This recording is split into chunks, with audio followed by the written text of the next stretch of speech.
আপনি কি জানেন পৃথিবীর সবচেয়ে বড় ইউটিউবার কে? তিনি হলেন জিমি ডোনাল্ডসন, যাকে আমরা সবাই চিনি মিস্টার বিস্ট নামে। কিন্তু প্রশ্ন হলো, কিভাবে একজন সাধারণ ছেলে হয়ে উঠলো বিশ্বের সবচেয়ে সফল ইউটিউবার?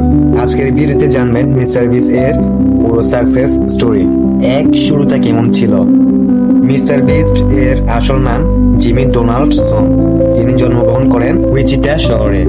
মাত্র 13 বছর বয়সে তিনি ইউটিউব চ্যানেল শুরু করেন।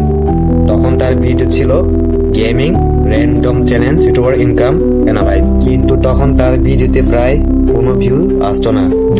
5 বছর কষ্ট।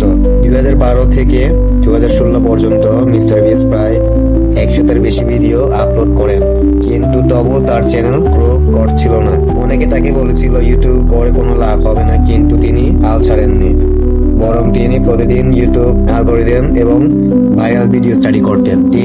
প্রথম ভিডিও ভাইরাল 2017 সালে তিনি একটা অদ্ভুত ভিডিও বানান। ভিডিওটির নাম ছিল আই কাউন্টেড টু $10,000। এই ভিডিওতে তিনি 40 ঘন্টা ধরে 1 থেকে 1 লক্ষ পর্যন্ত গুনেছিলেন। ভিডিওটি ভাইরাল হয়ে যায় এবং তার চ্যানেল দ্রুত গ্রো করতে শুরু করে। নতুন ভিডিও স্টাইল।